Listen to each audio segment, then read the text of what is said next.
Okay, तो यहाँ पर हमें डिस्ट्रीब्यूशन फैक्टर को करना है। ठीक है, तो m क्या होता है? Number of slots per pole पर फेज। तो नंबर ऑफ स्लॉट्स पर पोल कितना हो गया?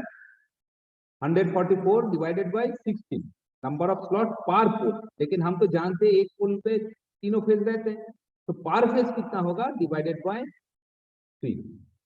तो यहाँ पर m का वैल्यू आएगा 3 एंड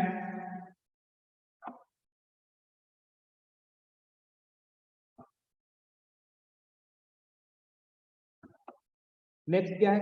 बीटा। Okay, beta. तो बीटा एक्चुअली क्या होता है? Plot angle, plot angle. Beta का फॉर्मूला क्या है बताओ तो? So 180 degree into poles by slots. 180 degree into number of pole by slot.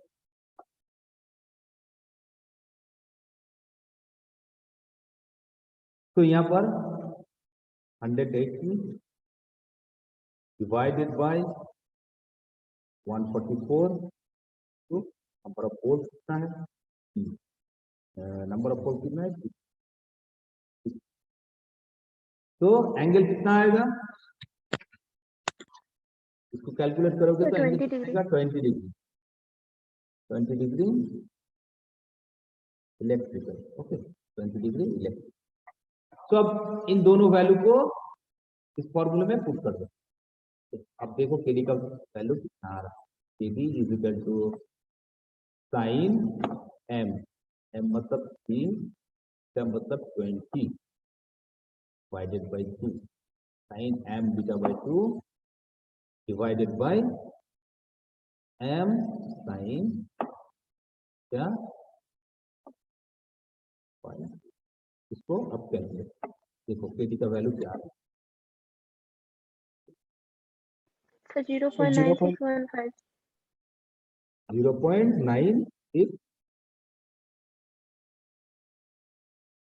0.96 ये हो गया केडी का वैल्यू। अब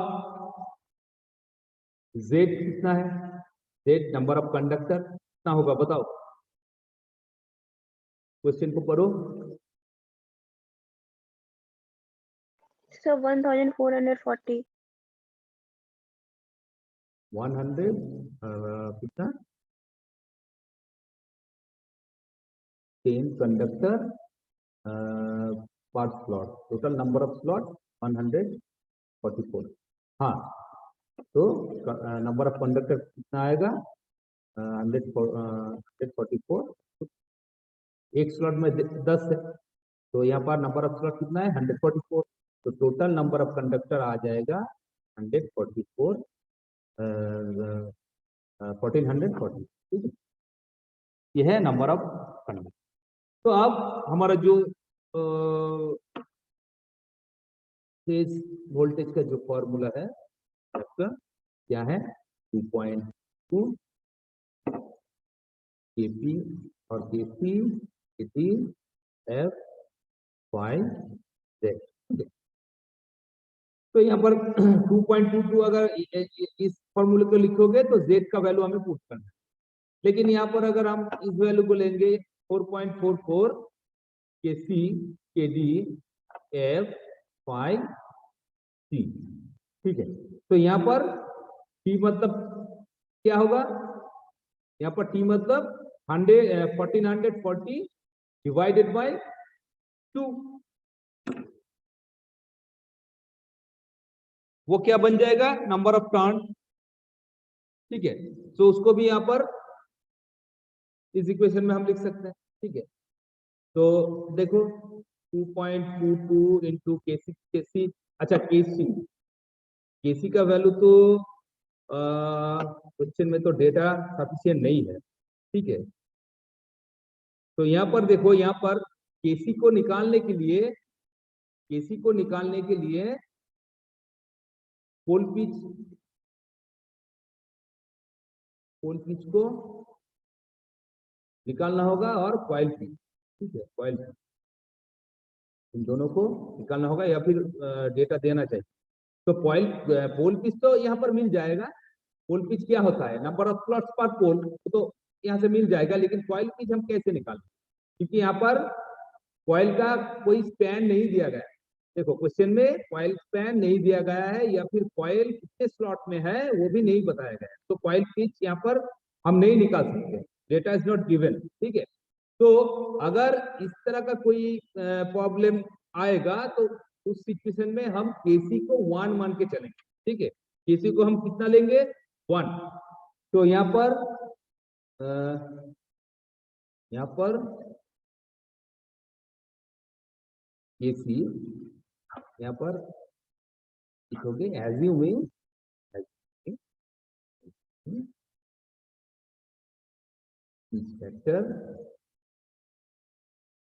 factor means AC is equal to 1 because since it is not given, okay, it is not given, so हम KC का value हम 1 लें। तो यहाँ पर KC का वैल्यू 1 पुट कर दो।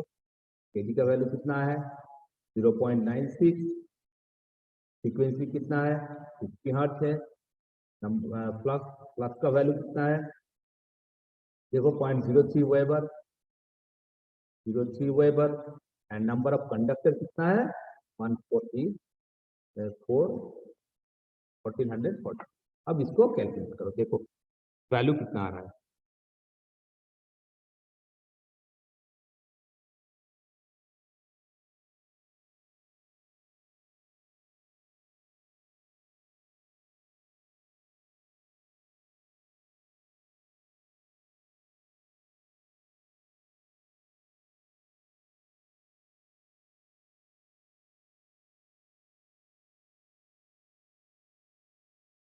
कितना आ रहा है,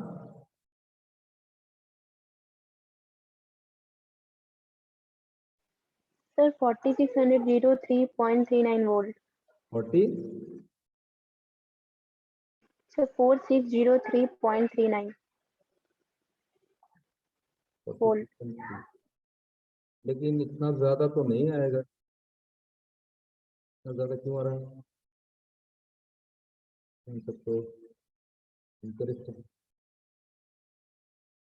कैलकुलेशन किससे किया है, फिर से एक बार कैलकुलेट करो।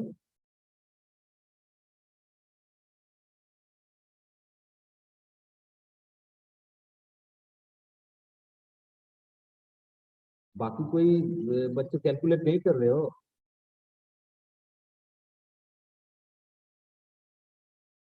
सर कैलकुलेट करने पे इतना ही आया।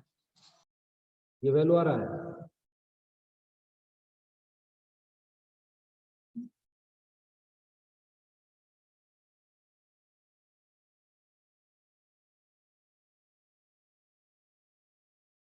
तो ठीक है,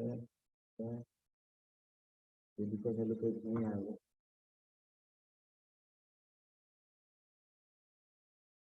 देखो यहाँ पर गलती कर दी, तो देखना चाहिए तुम लोग। जेड क्या होता है, जेड क्या होता है, अरे बताओ क्या होता है, total number of conductors. Z total number of conductor होता है।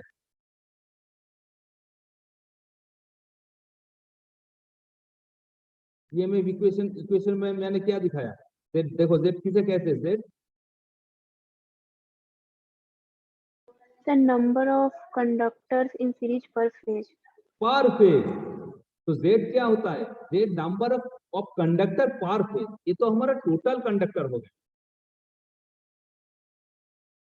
है कि नहीं। पर स्लॉट में 10 कंडक्टर, टोटल स्लॉट कितना है 144, तो ये जो हो गया 1440, ये हमारा टोटल कंडक्टर तीनों फेज को मिलके। लेकिन हमें तो पर फेज निकालना है, उसको ही तो हम जेड कहते हैं ना। तो इसको 3 से डिवाइड कर दो, तो 3 से डिवाइड करो, देखो अब इसका वैल्यू क्या है, 3 मतलब 480 आएगा।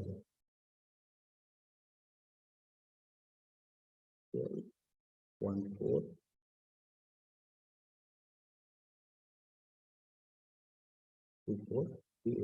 ठीक है। तो टोटल नंबर ऑफ कंडक्टर पर फेज वैल्यू कितना आएगा 480। तो यहाँ पर 480, यहाँ पर 480 को मल्टीप्लाई करो। अब देखो कितना आ रहा है, अब मिल जाएगा। ये वाला गलती मत करना, ठीक है। Sir, 1534.46. 1530 34.46. 34 34. ठीक है 34.46 ठीक है, ये रिजल्ट ठीक है। तो इतना वोल्ट है, ठीक है। तो हमारा जो फेज इंड्यूस्ड ईएमएफ है कितना है 1534.46।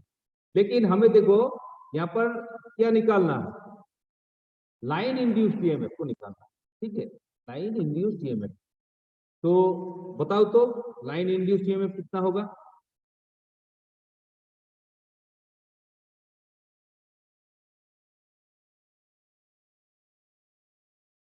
कितना होगा बताओ। Sir, by √3 कर देंगे. y√3 कर देंगे। फेज वोल्टेज निकाल रहे हो या लाइन वोल्टेज, रिलेशन बताओ। EL EP के साथ रिलेशन क्या है,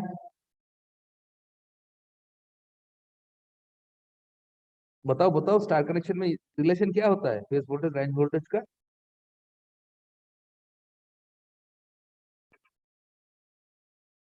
अरे बताओ, लीची का बताओ।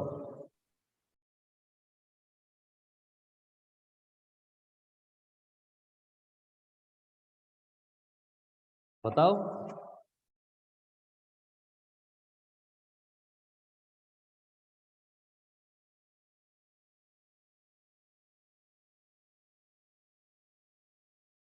Is my voice clear. Hello. बताओ Yes, EL का, sir. हाँ, लाइन वोल्टेज के साथ फेज वोल्टेज का रिलेशन क्या है स्टार कनेक्शन में।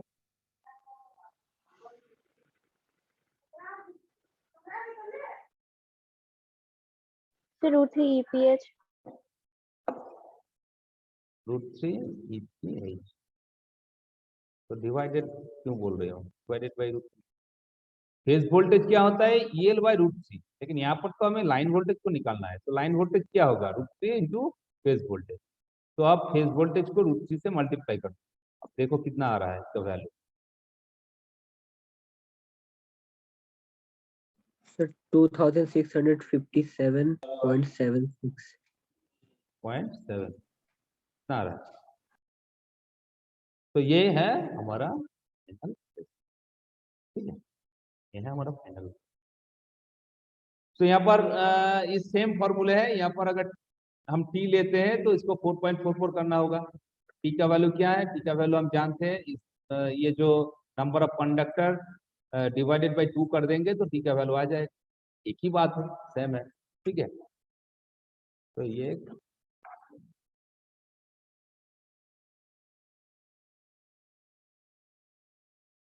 अब चलो एक दूसरा देखते हैं।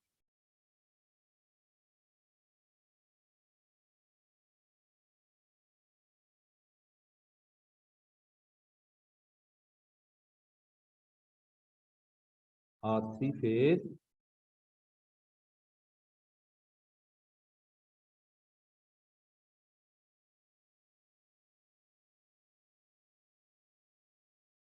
Star connected alternator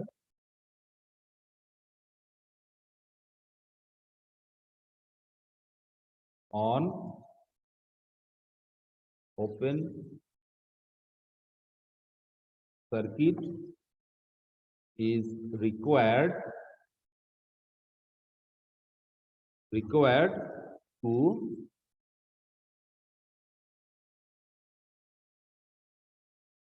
generate a line voltage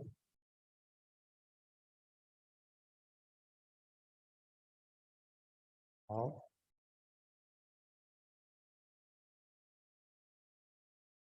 3600 volt at 50 hertz, okay, at 50 when driven at 500, okay, when driven at 500 rpm.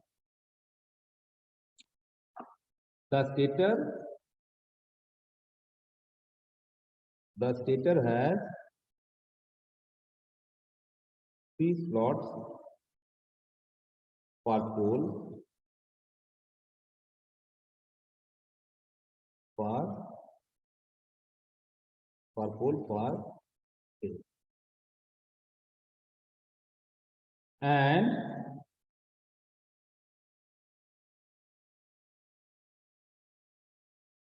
ten conductor per 10 conductor parts. Okay. Now calculate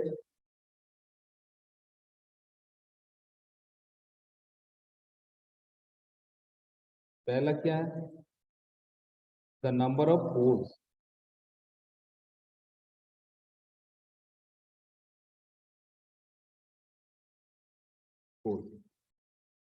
and number 2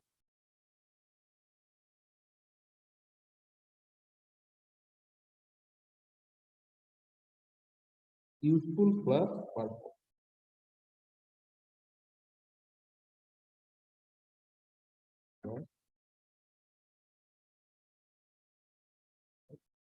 Useful flux per pole.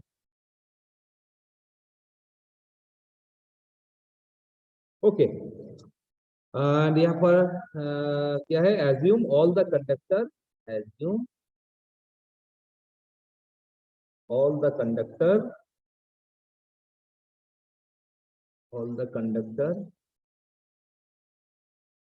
per phase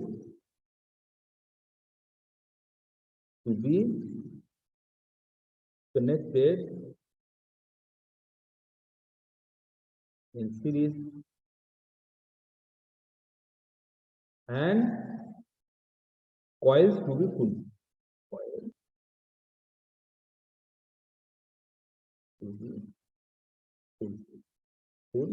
Okay. ये हमारा problem. अब इसको अच्छी तरह से करो। देखो, a three-phase star-connected alternator on open circuit is required to generate a line voltage of 3600 volt. ठीक है, 3600 volt at 50 hertz.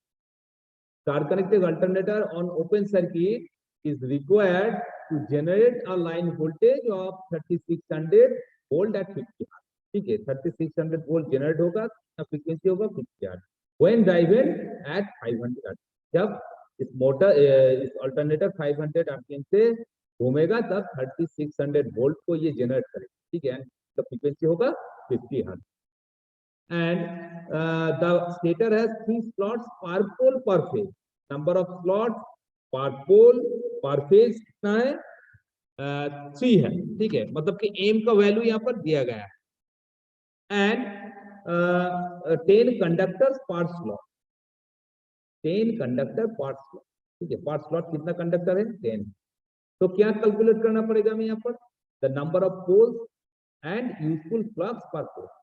यहाँ पर टोटल नंबर ऑफ पोल्स को हमें कैलकुलेट करना होगा एंड यूजफुल फ्लक्स पर पोल।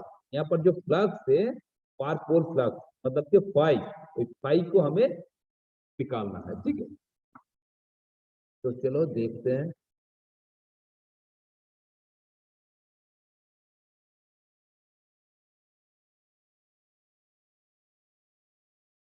पहला number of poles, number of poles को हम कैसे निकालें बताओ तो।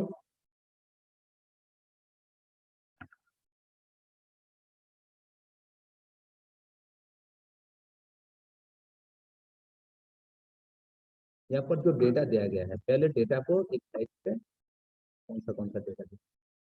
Three phase star connected alternator open circuit generated voltage line voltage. तो यहाँ पर ईएल का वैल्यू दिया गया है। ईएल कितना है? 3600, फ्रीक्वेंसी कितना है? 50 हर्ट्ज। स्पीड कितना है, एनएस का वैल्यू जो दिया गया है कितना है 500 are. Number of slots per pole पर फेज, मतलब कि एम का वैल्यू, एम क्या है, नंबर ऑफ स्लॉट पर पोल पर फेज कितना है 3, एंड नंबर ऑफ कंडक्टर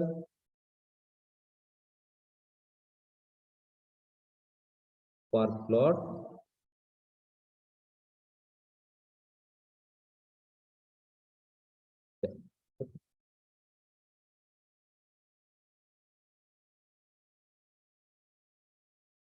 तो यहाँ से देखो फ्रीक्वेंसी तो यहाँ से नंबर ऑफ पोल तो हमें मिल जाएगा क्योंकि हम जानते हैं फ्रीक्वेंसी होता है क्या 120, sorry N N E divided by 120, ठीक है। तो यहाँ पे हमें क्या नंबर ऑफ पोल, तो पोल ई इज इक्वल टू क्या होगा, ई क्या होगा 120 एफ वाई, तो कितना पोल आ रहा है डिवाइडेड बाई Sir, 12. 12, तो यहाँ पर नंबर ऑफ पोल आएगा 12, ठीक है। एंड अब क्या है कि ये जो वोल्टेज, इंड्यूस्ड वोल्टेज मतलब फेज वोल्टेज। अच्छा यहाँ पर देखो, यहाँ पर बोला गया है कि coil to be full pitch, ठीक है, coil to be full pitch, तो कॉइल फुल पीच अगर होगा तो पीच फैक्टर कितना आएगा, कॉइल फुल पीच होगा तो पीच फैक्टर कितना आएगा 1 सर। 1 आएगा, यहाँ पर पीच फैक्टर 1 है, ठीक है। तो यहाँ पर हमें फ्लक्स को कैलकुलेट करना है, ठीक है, फ्लक्स, तो फ्लक्स को कैलकुलेट अगर करना है तो ईएमएफ इक्वेशन, तो ईएमएफ का वैल्यू, जनरेटेड वोल्टेज का वैल्यू यहाँ पर दिया गया है, तो मिल जाएगा हमें, फ्रीक्वेंसी भी है, नंबर ऑफ कंडक्टर भी मिल जाएगा, फ्लक्स, मतलब कि वो जो हमारा ईएमएफ इक्वेशन है, ईएमएफ इक्वेशन से हमें फ्लक्स को निकालना है, ठीक है। ईएमएफ इक्वेशन मतलब क्या है, Ep is equal to 2.22 into 2.22 kp, kc,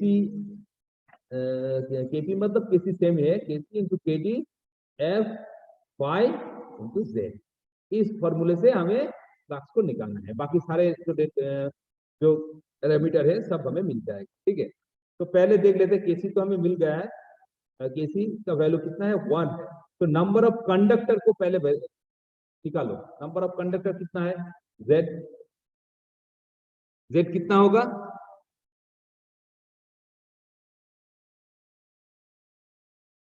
z कितना होगा बताओ, z क्या होता है, नंबर ऑफ कंडक्टर पर फेज, पर फेज, तो यहाँ पर नंबर ऑफ कंडक्टर पर फेज कितना आएगा,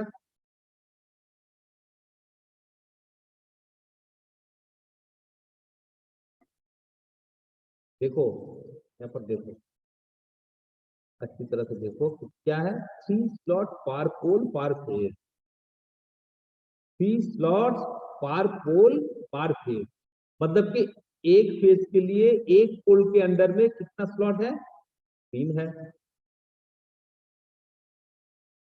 तो एक पोल के अंदर तीनों स्लॉट के लिए कितना पोल होगा, कितना स्लॉट्स होगा, जस्ट वेट, हेलो, हाँ बोलছি,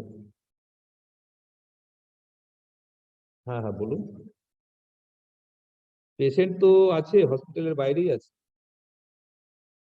হুম, হ্যাঁ দেখানো হয়েছে, doctor Srinivas Rao.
Hello. Okay. Am I audible? Yes, sir. Okay okay. अच्छा देखो यहाँ पर जेड मतलब नंबर ऑफ कंडक्टर, ठीक है। तो देखो कंडक्टर नंबर ऑफ कंडक्टर कितना है पर फेज। तो यहाँ पर पर फेज नंबर ऑफ स्लॉट कितना है, पर फेज नंबर ऑफ स्लॉट कितना है। यहाँ पर देखो टोटल स्लॉट कितना है पर फेज, पर पोल, एक पोल के अंडर स्लॉट कितना है 3 है। सो स्लॉट पर फेज कितना होगा बताओ तो।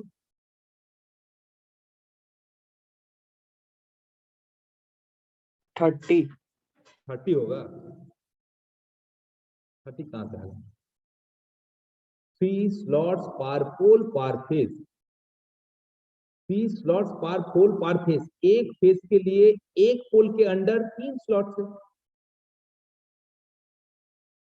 है कि नहीं।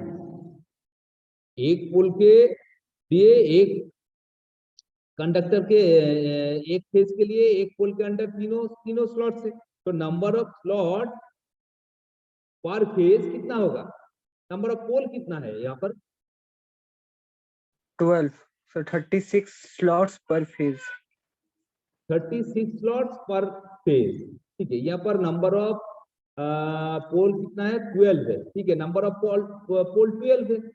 तो एक फेज के लिए कितना स्लॉट्स होगा 3 इंटू 12। तो यहाँ पर पहले निकाल लेते नंबर ऑफ स्लॉट्स पर फेज। नंबर ऑफ स्लॉट्स पर फेज कितना होगा 3 मल्टीप्लाइड बाई 12, क्योंकि नंबर ऑफ स्लॉट्स पर पोल 3 है। तो 12 पोल के लिए कितना होगा 36 होगा, ठीक है। तो एक फेज के लिए टोटल नंबर ऑफ स्लॉट कितना होगा 36 होगा। तो अब बताओ एक फेज के लिए टोटल नंबर ऑफ स्लॉट्स अगर 36 है तो नंबर ऑफ कंडक्टर कितना होगा एक फेज के लिए।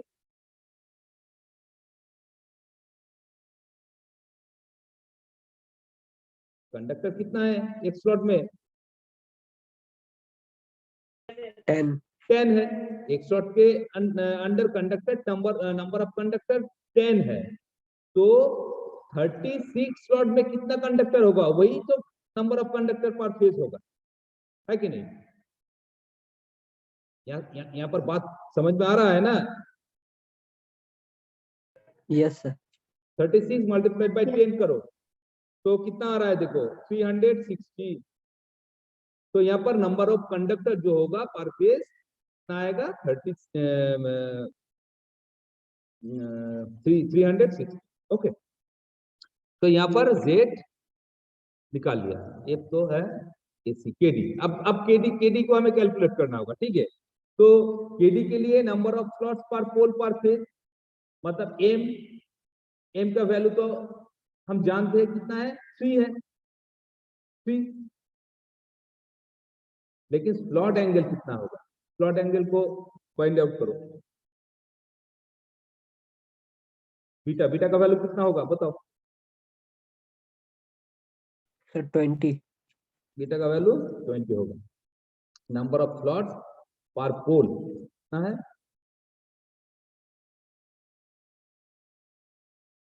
नंबर ऑफ स्लॉट्स पर पोल 3 कितना होगा 20 डिग्री, ठीक है 20 degree electrical. So number 180 degree divided by number of slots per pole. Number of slots per पोल कितना है 3, तीनों फेज के लिए कितना होगा, ये तो एक फेज के लिए है। नंबर ऑफ स्लॉट पर पोल तीनों फेज के लिए कितना होगा 180 divided by number of slot पर पोल, ठीक है। कितना आ रहा है 20 डिग्री आ रहा है। अब केडी का जो वैल्यू आएगा देखो कितना आ रहा है देखो 0.96. KD is equal to sin m theta by 2 divided by m sin ठीक है, सारे के सारे वैल्यू यहाँ पर अगर ठीक है, तो फाइनली जो वैल्यू आएगा 0.96 0.9। अब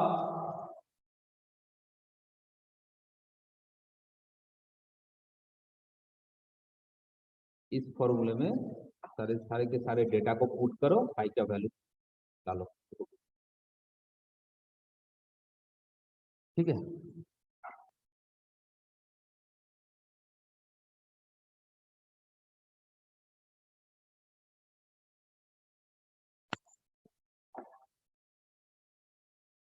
तो EP is equal to 2.22 to 1 क्या है, ईच फैक्टर है, distribution factor 0.96 into number of conductor 360 into frequency कितना है F50 तो फाई का वैल्यू क्या आएगा EP क्या है, EP का वैल्यू कितना है, अच्छा EP का वैल्यू कितना है, EP कितना होगा बताओ। Sir 2078.46 20 sir EL by root sir 2078.46 अच्छा, तो EP क्या होगा एक्चुअली EL बाय रूट है कि नहीं, तो EL का वैल्यू यहाँ पर दिया गया है कितना है 3600, तो 3600 डिवाइडेड बाय √3 करोगे तो ये आएगा, इस वैल्यू आएगा। ठीक है, तो फाई का यहाँ से फाई का वैल्यू देखो कितना आ रहा है, फाई का वैल्यू देखो कितना आ रहा है सर 0.054 वेबर। 0.054 ठीक है, वेबर करेक्ट। तो ठीक है, ये पूरा प्रॉब्लम क्लियर है ना, एकदम पूरा क्लियर है ना। Yes sir. ओके, तो ठीक है, आज तो टाइम नहीं है और एक न्यूमेरिकल हो जाता तो ये टॉपिक खत्म हो जाता। तो ठीक है, नेक्स्ट क्लास में हम इसको इस टॉपिक को कंटिन्यू करेंगे। तो आज का क्लास यहीं तक खत्म करते हैं, और यहाँ तक ये वेव इक्वेशन पूरा क्लियर है ना सबको, यस सर। एग्जाम में आता है। ठीक है, ये जो EMF इक्वेशन है, ये EMF इक्वेशन को शायद एक्सप्लेन करना पड़ेगा, आता है एग्जाम में। तो अगर आएगा तो जैसे मैंने इसको डिराइव किया है इस तरह से पूरा इक्वेशन को सॉल्व करके दिखाना होगा। ठीक है, तो ये बात याद रखना। तो ठीक है, चलो क्लास को आज यहीं पर खत्म करते हैं। Thank you.